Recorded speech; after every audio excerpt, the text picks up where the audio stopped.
welcome back to Fractal Gardens. Today we're going to do a quick update video on my different avocado varieties we have here in the yard and talk a little bit about the importance in general of different selection of varieties of fruit trees. So right now I have 5 different varieties of avocado. Most of them are type B, but 1 or maybe 2 are type A. This here is a little avocado, is a dwarf variety of avocado.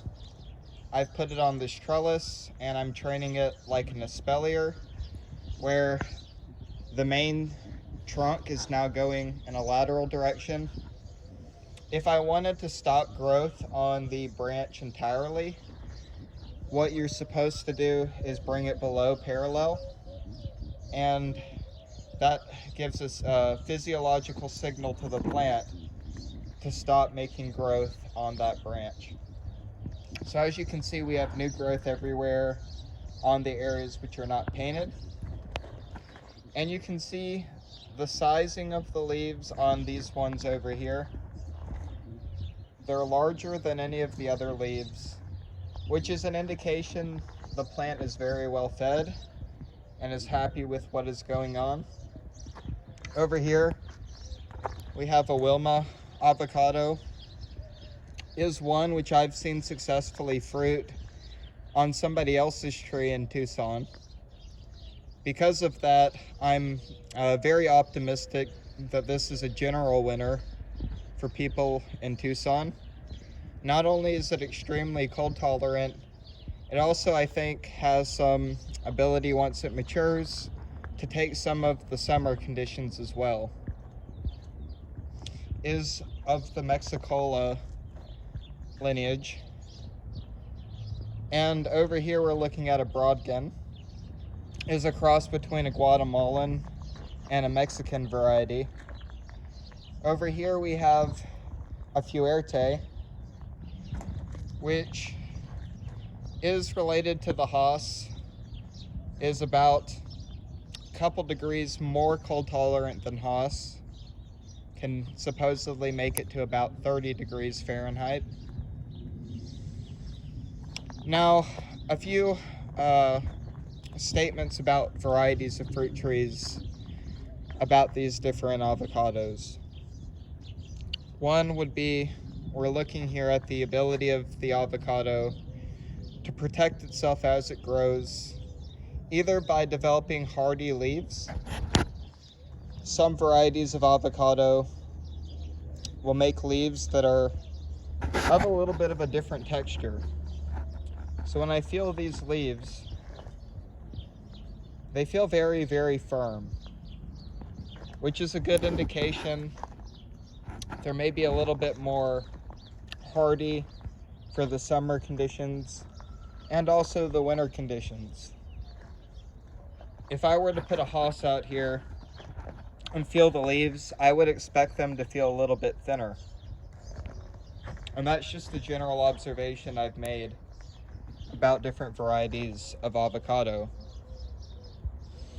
Another aspect of varieties to think about, which doesn't just apply to avocados, but to fruit trees in general, is the fact that different varieties develop different growth patterns and different shapes. Some of this has to do with the way they're grafted and the way grafts typically form for different species of fruit trees. Avocados, they branch kind of differently as grafted plants compared to how they are as seedlings. Supposedly seedling varieties are a little bit better suited to the type of extreme weather conditions we see in Arizona because of the shape of their branching and the way the leaves develop on them. However, with that said, of my different avocados here, I picked them also because of the way most of the main branches, the stems, are covered by the leaves. which is not the case in other varieties of avocado necessarily. When I'm looking here, I'm having a really hard time seeing the main branches. You know, you can see it's kind of a little bit more spaced out here. But in some varieties, the leaves will be closer together. The nodes between different leaves might be closer, as we can see here on this Broadgen, which is an extremely cold tolerant variety that I've seen successfully fruiting up in Phoenix. And I think also will be successful here because it seems to be a lot like the Wilma back here, proven to take the summer conditions pretty well. But I think a lot of this, as mentioned, has to do with the shape of the branching, and you see here how closely these leaves form and grow, and how that adds an extra layer of sun and winter protection to these young branches, which are not even woody yet and really don't have much protection ability against the harsh elements out here. Avocados in general really don't like it in the hundreds.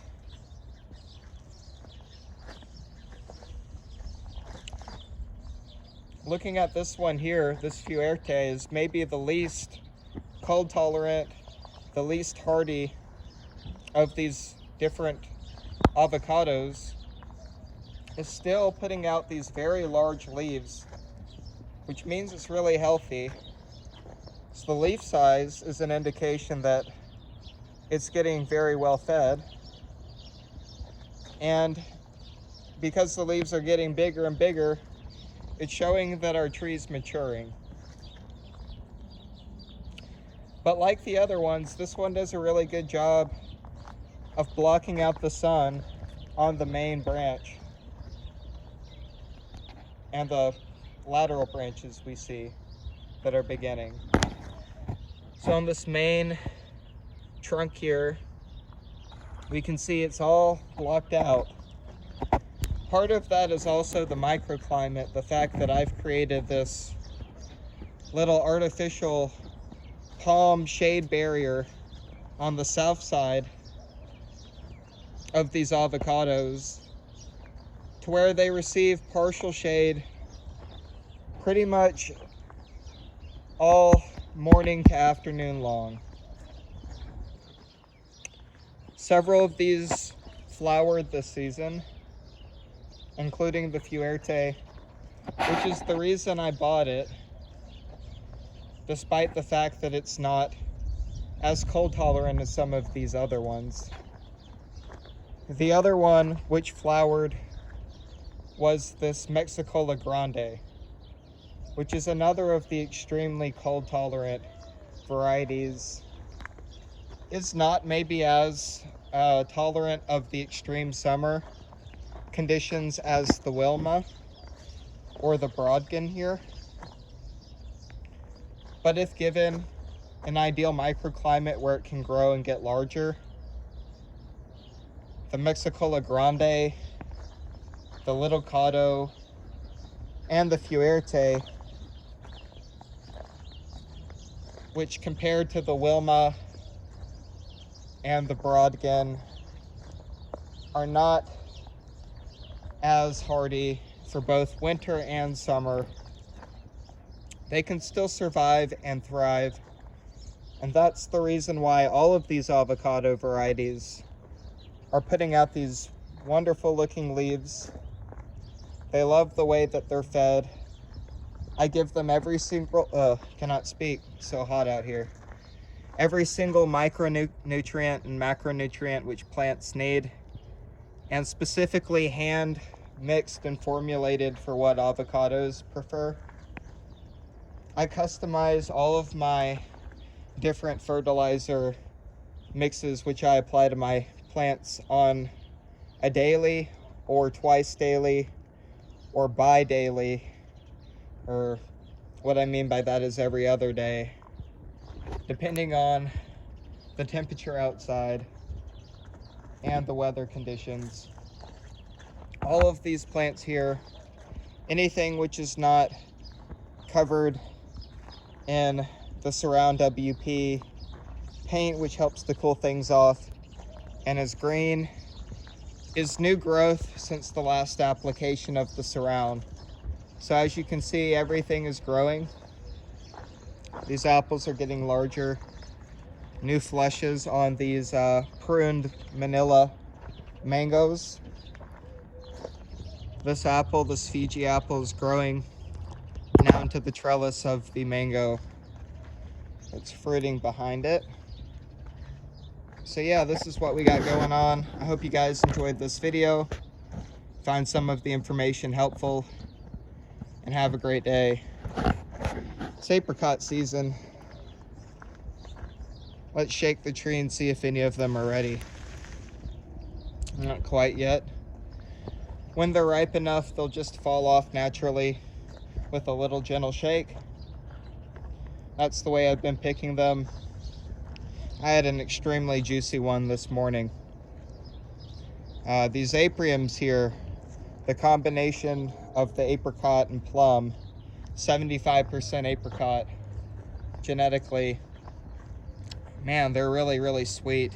And they have all the juiciness of plums mixed with the sweet flavor of an apricot. And because of the Surround WP paint, or clay, it's not a paint, looks like a paint, the birds have not seen them. And I've not lost one tinny pest so far this season. When I pick them, it takes just literally a couple minutes underwater to clean. So they work really well for me. The Surround WP product in general. My plants really are happy right now.